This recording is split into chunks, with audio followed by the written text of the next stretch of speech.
Hello, and welcome to this episode of the Reset Podcast. I'm your host, Laura Munoz, CEO of the experience agency D-Flash. Each week, I bring a different business leader who's doing some interesting and game-changing work. Especially as we're now in this time of the coronavirus, it's really important to hear from CEOs and how they're adapting, growing, and managing. And so I'm so excited to have Chris Hirst, who's the global CFO of Hirst Creative. Havas Creative, I'll fix that.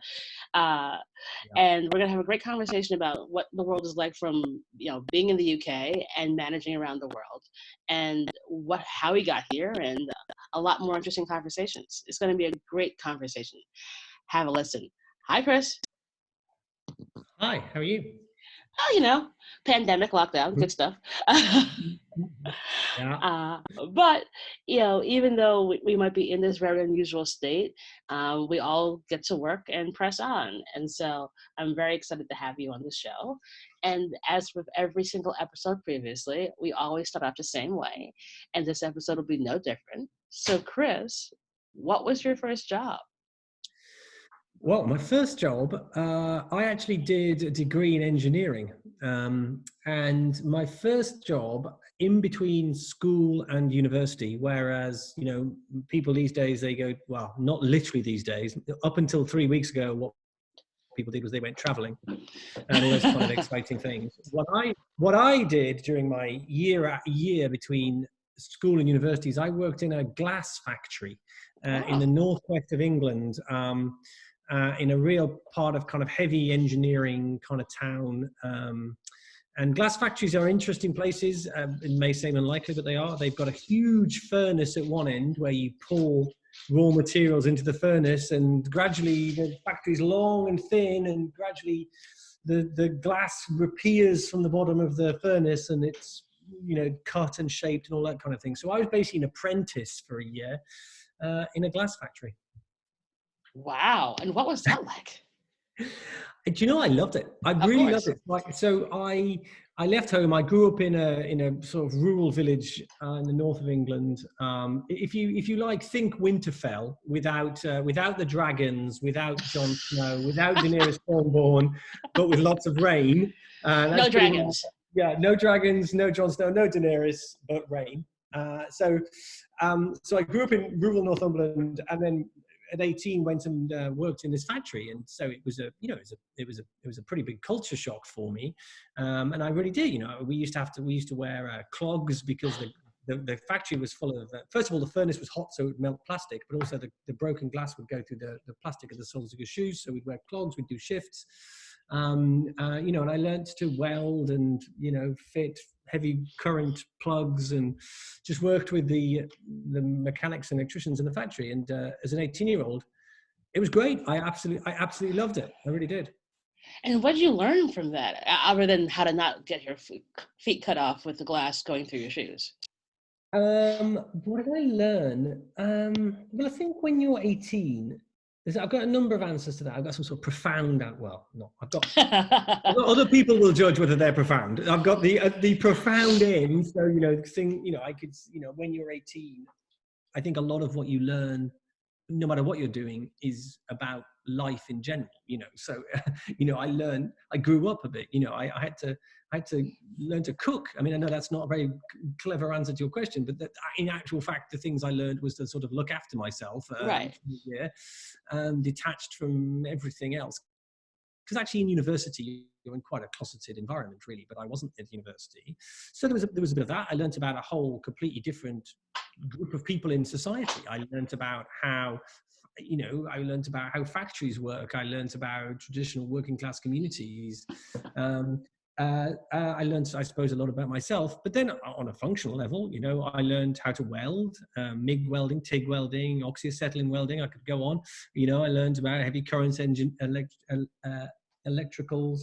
I learned how factories work and how trade unions work and all these kind of things. So I suppose I just learned a bit about the world. I mean, the sort of punchline, though, I suppose, to your question is what I ended up ultimately learning was that I did that for a year, and then I went to university for 4 years, where I did a degree in engineering. So by the time I'd finished that, it was 5 years after I'd left school. And the the one thing that I knew with absolute clarity at the end of those 5 years was that I didn't want to be an engineer, and I didn't want to spend my life working in a factory, even though I did enjoy that 1 year. So, yeah, you find out what you don't want to do. So you get this a degree in engineering, and so then what happens? Well, I mean, I found so like I said, I still worked in a factory. I did a degree in engineering. I found it extremely hard work. I mean, I really, really had to work very hard, which I'm still, you could probably tell from my voice, I'm still slightly resentful about that I had to work so hard at university. But sort of struggled on through it. And like I said, got to the end of that and thought, you know, what I don't want to do is be an engineer, and I don't want to work in a factory. I hadn't got any. I'm sure. I mean, it's a long time ago now, but I'm sure I had no clear idea what I really did want to do. But I think I ended up applying to advertising agencies because they seemed as far away as I could get from factory. I think that's a whole 180. Yeah, literally that. I think literally that. There was no more logic to it than that. So you find your way into an advertising agency, and so then how do you end up as this global CEO? What's that story? Oh, well, I don't really know. I mean, I think I've always been quite an ambitious person.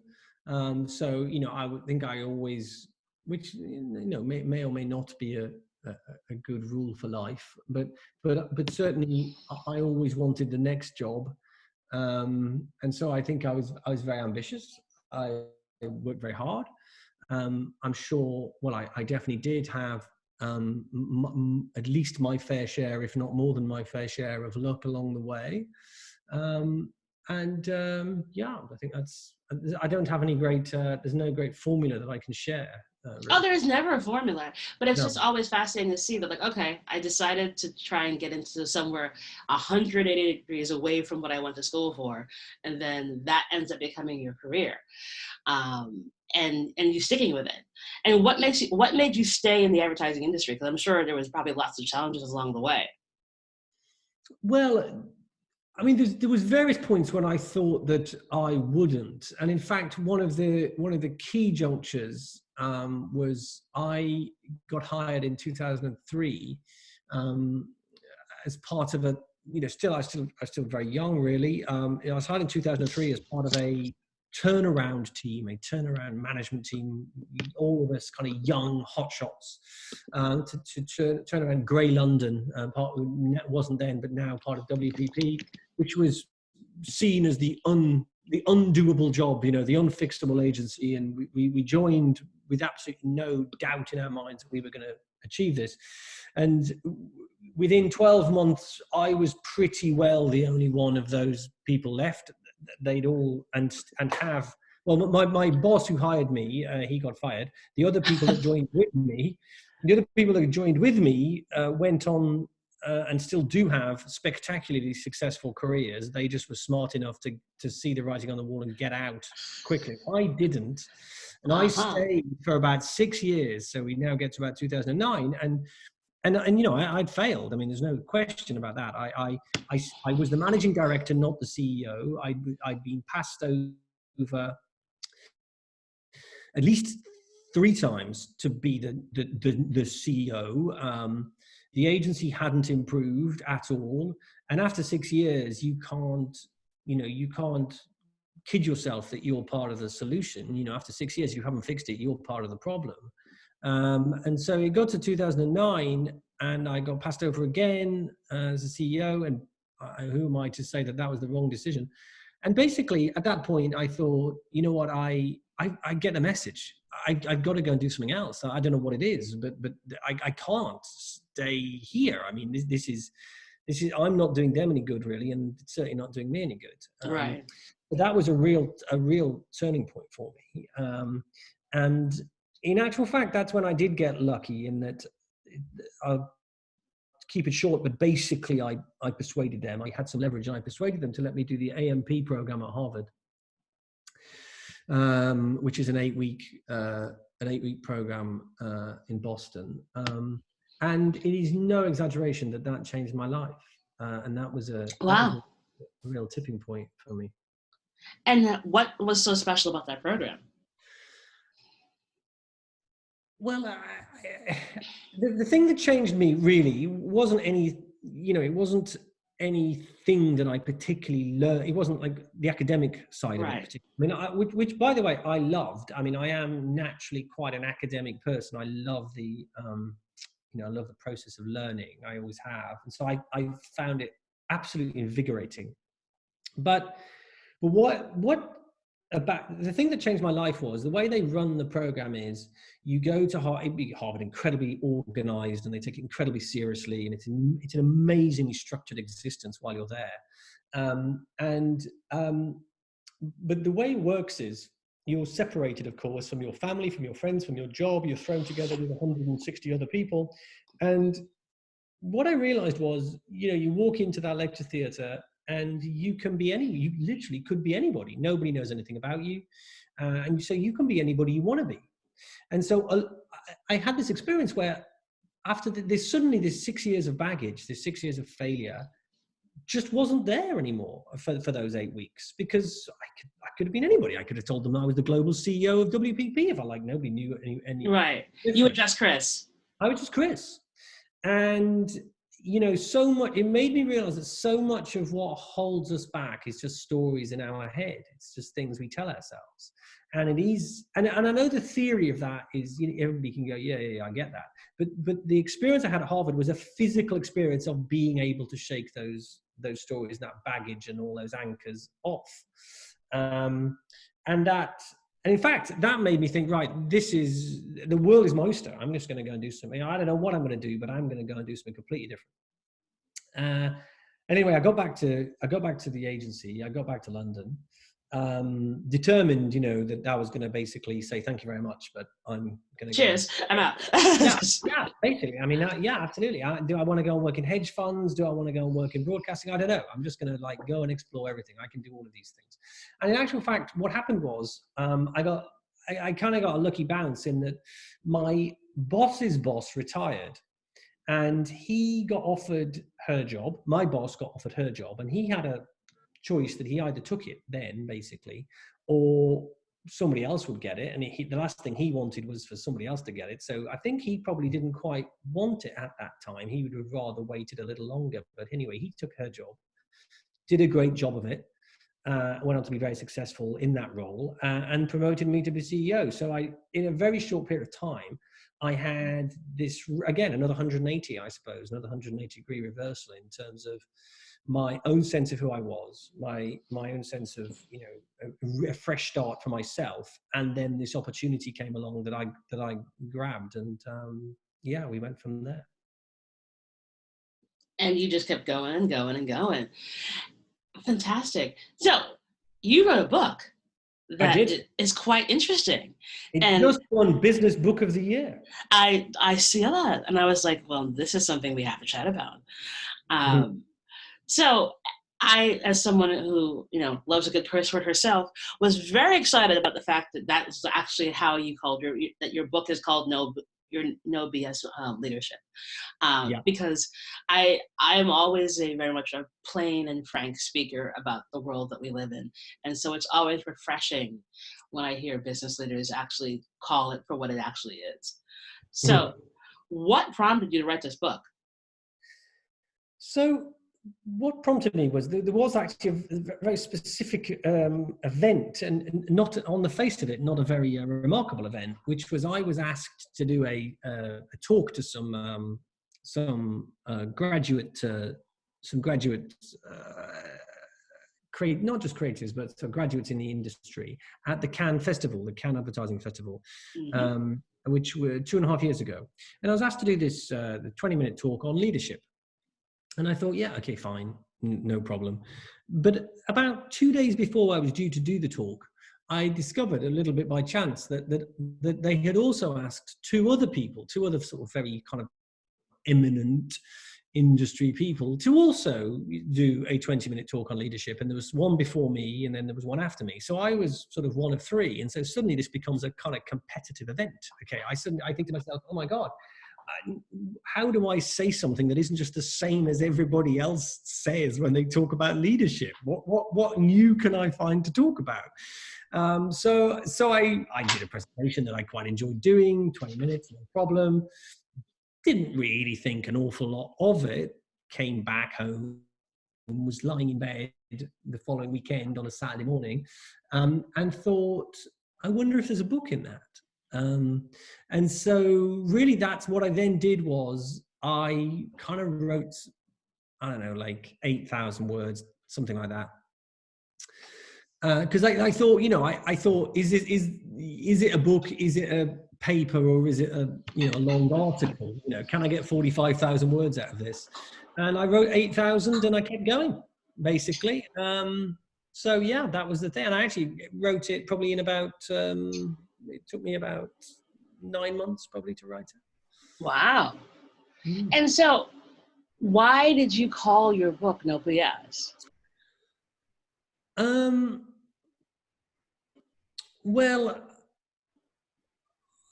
basically that was, that was the title that came into my head when I was lying in bed that morning. I had this title that I thought, that's kind of an interesting title, and for quite a long time it was a sort of a work in progress title. It was a very, this is all now with hindsight, but with hindsight it was a very useful title to write towards, if you see what I mean. So it's obviously basically an iconoclastic. It's about wiping away, all the nonsense. It's about killing sacred cows, all these kind of cliches. But it allowed me to be quite iconoclastic. It allowed me to talk straight. And it was quite a nice title to write towards, if you like, as a signpost. But for quite a long time, so I had two titles. I had more than that, but even quite close to the end of writing it, I had, the title is No BS Leadership: Why the World Needs More Everyday Leaders and Why That Leader Is You. But for quite a long time, I wondered about calling it Everyday Leaders or Everyday Leadership. And yeah, in the end, it just stuck. I think I did have some reservations about it, and on some level, I still do. I think it as a title, I would say this, wouldn't I? I think as a book, it does what it says on the tin. But I think, and I would say this, wouldn't I? I think it's possibly, for some people that do read it, I think it's a more serious and thoughtful view on leadership than possibly the title suggests. So I think the title is, I think the title is useful in that it sets it apart from the millions of more earnest and serious leadership books, of which there are, as I'm sure you and all your listeners know, an endless number. Endless. So it sets it apart from that. It catches the eye on the shelf, which obviously matters. It kind of actually does bring in, I think, quite a lot of people who wouldn't be traditional leadership book readers have picked it up. It's definitely a book that I feel resonates really strongly with millennial type people, in sort of mid-career, people between 27 and 40, those kind of mid-career group. I think it resonates very hard with them, and I wanted to talk to that group. But I also think it could work very well with established leaders. But I think probably some more people who are more established leaders might look at the title and think, hang on a minute, is that just flippant and jokey? And it's definitely not intended to be that. So there you go. Well, I think it actually sort of takes it seriously, because, we're at the point, especially now in our current state, that like the time for BS is over, and like it is about getting down to brass tacks. And so when you can get down to brass tacks about what leadership really actually has to be, those things are key. And so I appreciate it as a late millennial that you get down to the point. Well, that's certainly its intention, and I found it a very enjoyable process writing it, actually. I mean, part of the reason I wrote it was because I enjoyed writing it. It wasn't something that I sort of had a big plan to do. Like I said, it was a sort of a whim that turned into a project in some way. But I really enjoyed writing it. And I think what's interesting is that writing, having, all of us have theories and ideas. We've all got ideas that go around our head all the time, and theories about things and all that kind of stuff. But when you actually have to write those down, it really is a clarifying process, because you think, okay, I've kind of got this gut feeling about something, but can I turn that gut feeling into a structured, persuasive argument that somebody can take and might be useful for them? That's a really clarifying process. And I think certainly I'd like to think it's made me the act of just writing it has made me a better leader. Certainly I feel far more able and prepared to talk in some detail about the subject in a way that I probably would have found more difficult before writing the book. But also, I think that, I think that having a fulfilling life, not just career, but life, is about opportunities, and I think what we should try and do is we should try and create as many opportunities for ourselves as we can, which doesn't mean we have to take all those opportunities. I mean, in fact, you definitely shouldn't. But what you want is, you want to have as many as possible. And I think of them as doors. Okay, the more doors we have in front of us, the more, we can choose to walk through. And some we might walk through and quickly close it again and not go through, and others we might walk through and say, wow, look at what's the other side of here. And I think writing the book, but like many other things we could do in our life, just creates opportunities in all sorts of ways. So it's been a fantastic process. Awesome. It's lovely to hear your explanation of the process, because I oftentimes, everyone wants to write a book, but the process of what it actually means to go through it is what people oftentimes look over, and how that all, even going through that process, changes you, and you learn things about yourself that you never knew as part of doing that experience. And, that only helps everyone to grow and to learn along the way. So, that's fascinating. So you've probably got lots of incredible lessons that come out of the book. Mm-hmm. What are your top three? What are my top three lessons to come out of the book? Do you mean what are the things that I've learned from it, or what are the three main points of the book? Yeah, a little bit of both. I think, something you've learned, and, some things that come out of the book that you'd want others to know. Wow, top three. I think what I've learned is, I think that, so I mean, the book is about leadership, so let's talk about leadership first. I think that that many people are in the whole premise of the book is that most leaders aren't the people we think about when we typically think about leaders. And what I mean by that is, when we think about leaders, we tend to think generals, presidents, dot-com billionaires, etc., CEOs. And my argument is that anybody that has people they are responsible for is a leader, which means that in the US or in the UK, there's hundreds of thousands of people who are leaders. And that's everybody from, whether you're running a Sunday league football team, or whether you're in charge of a ward at a hospital, or in charge of a department at a school, or running an account in an advertising agency, right?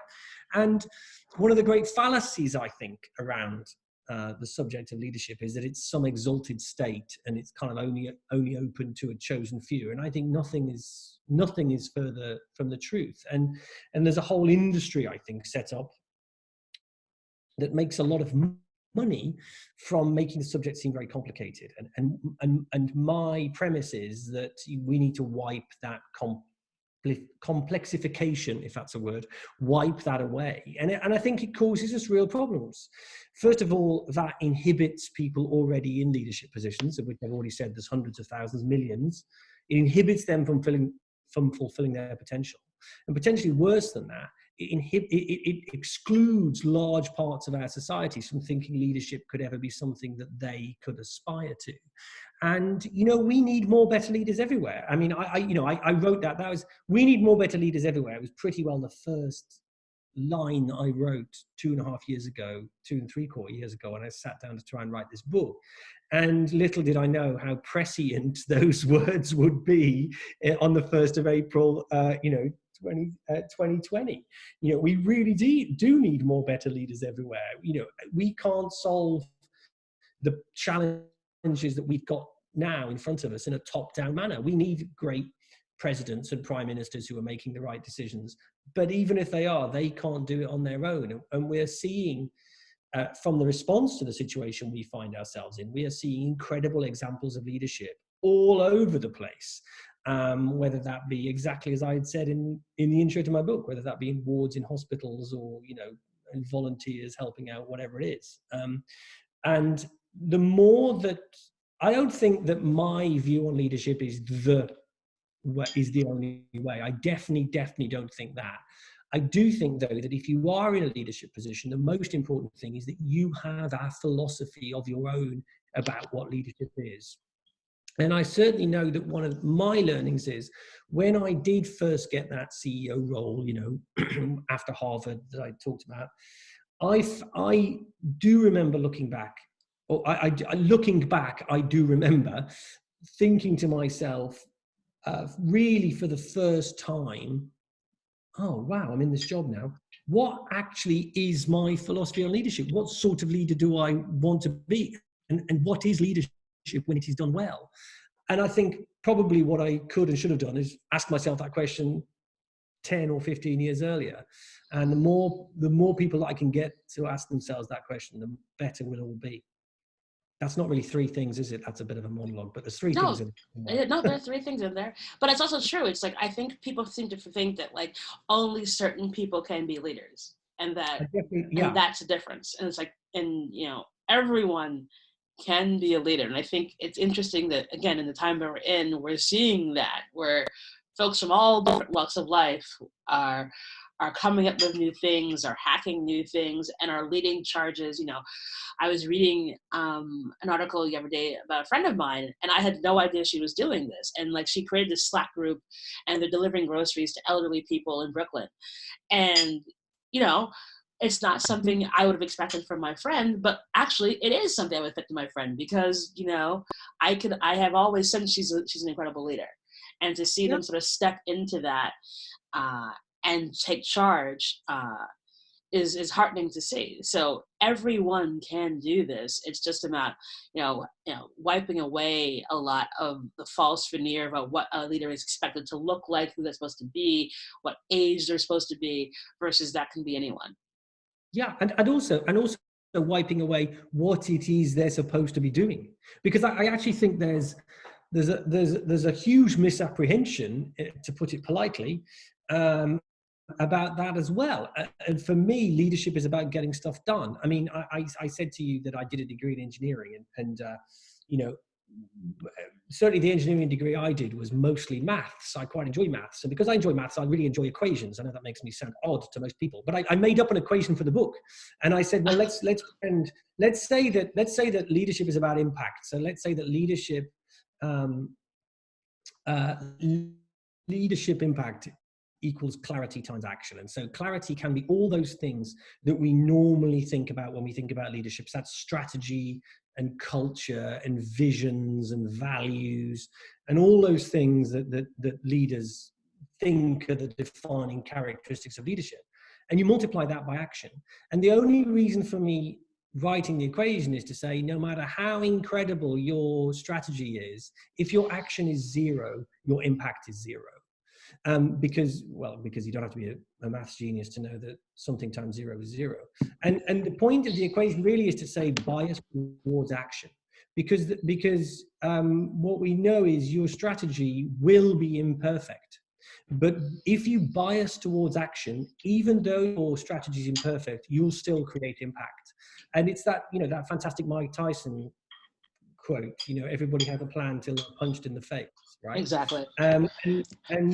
And I think that that getting stuff done, that is what leadership is about. Leadership isn't about visions and values. I actually argue in the book that they are relatively easy. And we've been told by the leadership industrial complex that they are the defining characteristics of leadership, and they're not. And in actual fact, I've been part of leadership teams, and I see leaders who so convince themselves that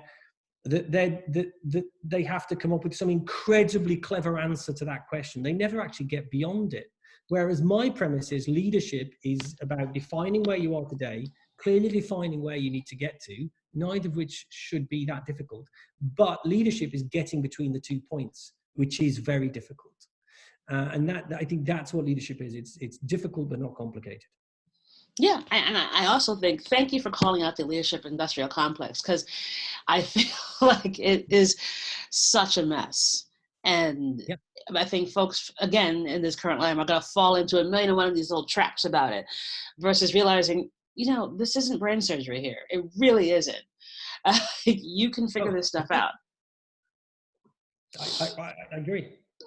So what, having written this book and have gotten to a level where you're now a global CEO, what would you tell 25-year-old Chris? I don't know. I get asked that question. I find that quite a difficult question to answer. I think that I'd probably tell him to have a bit more fun along the way. I mean, like I said, I mean, I was always have been a very ambitious, determined, working late kind of person. And I'm not knocking those things. I mean, it's just who I was. I mean, some people are, some people aren't. But I think that those things come, everything's a compromise, right? I mean, you can't have it all. You have to make some choices. There's actually a great quote, a great example in the book, example from Warren Buffett. And Warren Buffett, he famously still lives in the same house, doesn't he, and things like that. But he always says his one extravagance is he has a private jet. I mean, it's quite a nice one extravagance, right? But he's got his private jet, okay? And he was having a conversation one day with his pilot of his private jet, and he said to the pilot, I mean, what do you want to do in life? I mean, you're flying around, but are there other things you want to achieve? And the pilot said, well, yeah, of course there are. I've got all these dreams and ambitions I want to fulfill.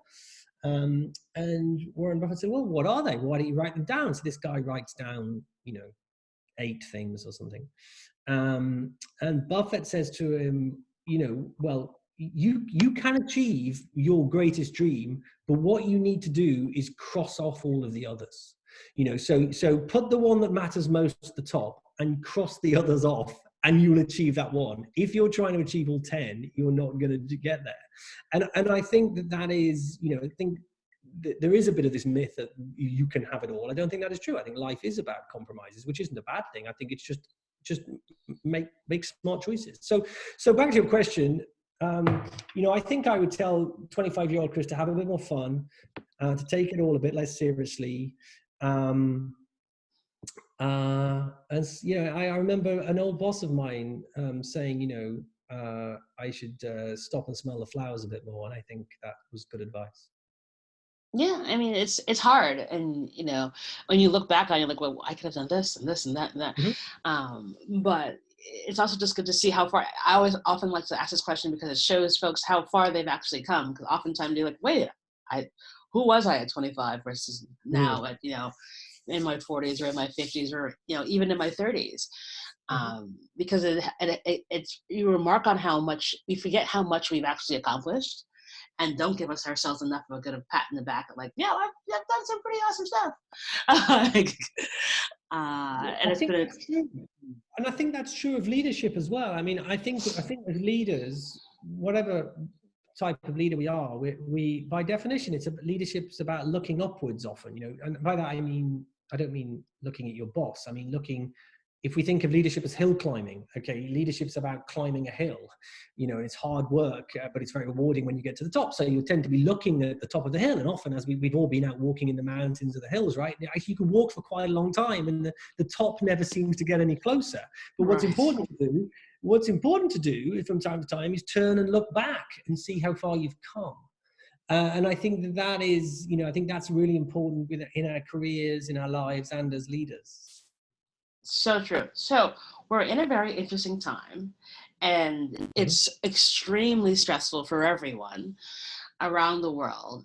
But the crazy part about it is that we're all in this very weird suspended animation uh, together. So managing and delegating teams, like how has that been for you? Um,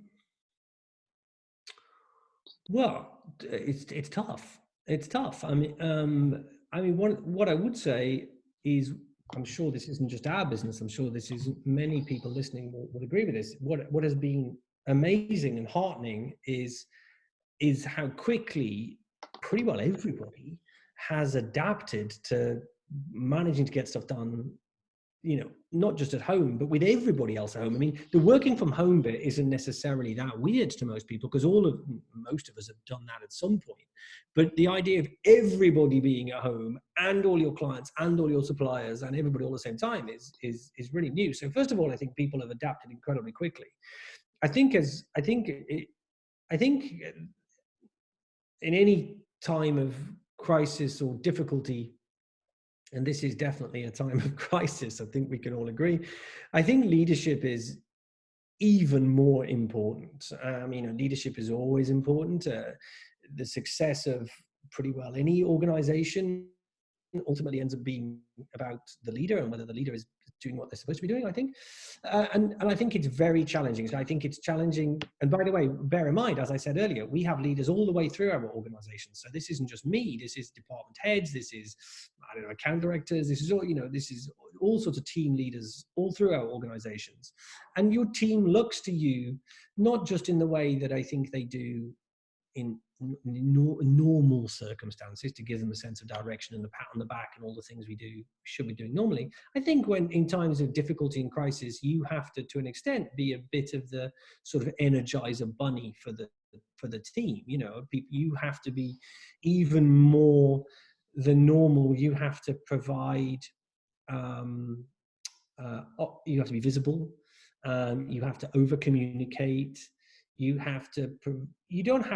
definitely shouldn't pretend you've got all the answers if you haven't. You definitely can't do that. But nevertheless, I think you have to an extent, try and get a sense of the team's energy, and as best you can, bring some of your own energy to that, which, I think is one of the reasons why leadership is hard work, and leadership just in normal circumstances is draining sometimes, because all of us have only so much resource within us, and quite often the task of a leader is to have to give some of that away to the team, which is why it's so important in normal circumstances, never mind weird times like this, that we find the time to recharge, actively and consciously find time to recharge, to switch off. To go back to the book, for example, one of the reasons I enjoyed writing it was because it just used a different part of my brain. I would come back from work, and you use the work part of your brain Monday to Friday, and then Saturday mornings or whatever it was, I'd do 3 or 4 hours, and it was hard work, but it was a completely different world and a completely different part of my brain, and that in a sense was invigorating. And I think that's really matters now in times like this. Yeah, I think it's very much like, because there's a joke going around about like, what day is it? Doesn't even matter. It's like, it's today, Exactly. yesterday, or tomorrow. And so, Yeah. we'd all had this sort of shift, like we could sort of turn on our weekend brain or our at home brain versus our at work brain. And like, that doesn't happen anymore. It's all sort of amalgamated into like mush. But I think that's true, but that's why I think we one of the challenges is, obviously work, whatever sort of work you do gives you some form of structure. You get the commute, you get the office, you get your coffee, you have a chat, you sit at your desk, you look at your emails, and we have this kind of structure that we get used to. And it's very difficult to have that structure at home. And I do think that we need to find our own version of that. I think it is important. So, for example, I try and work during work hours now. While I'm at home, I try and work between whatever it is, 8:30 and 6 or 8:30 and 5:30, whatever is. Sometimes that doesn't work, but I try to. I try and stop in evenings. I try and have some time at lunch.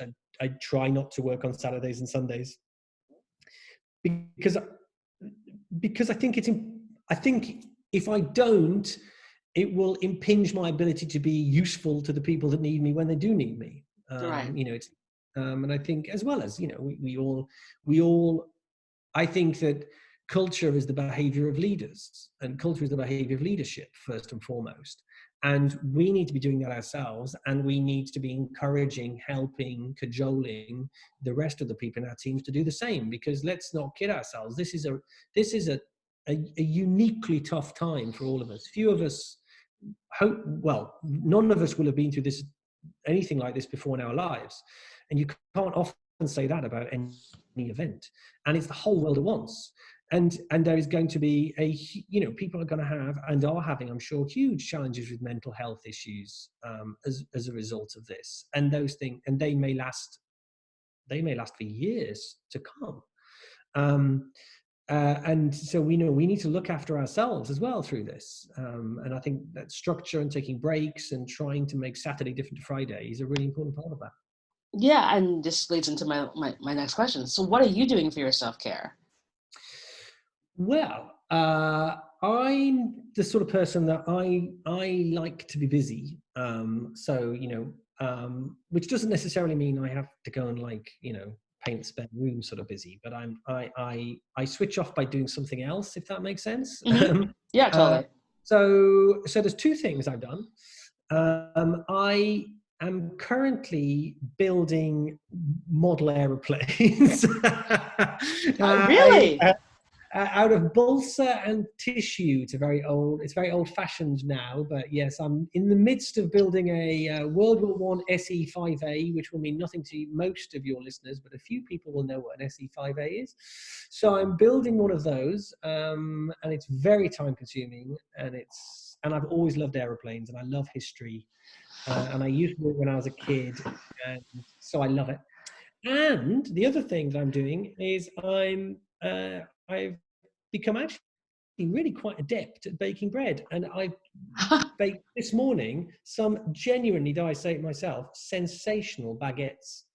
So they took 48 hours. So you've got to put it in and leave it for 24 hours, then come back and do something else and leave it for 24 hours, and then shape it and cook it and steam in the oven and all that sort of stuff. And sensational. So bread and aeroplanes. Wow. Okay, so this will be probably shocking to you. I actually used to build model airplanes and model cars when I was a kid. Okay. So I know exactly what you're talking about, because it is very calming and soothing to sit there and put the pieces together, using a little X-Acto knife to cut every little piece, as well as being so delicate with the glue so they would stick in, and gently placing all the decals on. And as I think about it right now, I might actually go and get one of those and order on Amazon. Yeah, honestly, I'm not kidding. It's so relaxing. It's because you get sucked in. Yeah. You can't think about anything. It's completely absorbing, and that's kind of what I feel like I need. I need to switch my brain off from everything. Otherwise, also with 24-hour news and all of that, you find yourself sitting in front of a 24-hour news channel, driving yourself mad, and then on work calls. So you just got to go and switch your brain onto doing something else. And also, you know what? It's actually genuinely, if you enjoy it, it's genuinely rewarding. Because you get a car, you get a plane at the end. I mean, they're all at my parents' house in Florida, but you just kind of reminded me that I should totally order one on Amazon. I can probably get one. You definitely will be able to. I mean, now, if you haven't done it for a few years now, I mean, I've become an expert again on modeling. I mean, it's a whole new world now, as everything else is. So you can get it all delivered. Oh, yeah. Okay. Awesome. Well, Chris, it has been such a delight to speak with you. And I hope one day when we're allowed to travel, we can go grab a pint somewhere. I'm sure we will be able to. I'm really looking forward to coming back to New York. We took all of that travel for granted, didn't we? And we don't half notice it when we can't. Yeah. It's like, holy crap, I can't travel anymore. Yeah, exactly. But I thank you so much for sharing your story and how you're managing in this very unusual time and giving some really important cues around leadership. So we'll put all the information about where you can get Chris's book in the show notes and follow him on the social medias. And that is our show. Well, thank you, Alice. Thank you for having me on.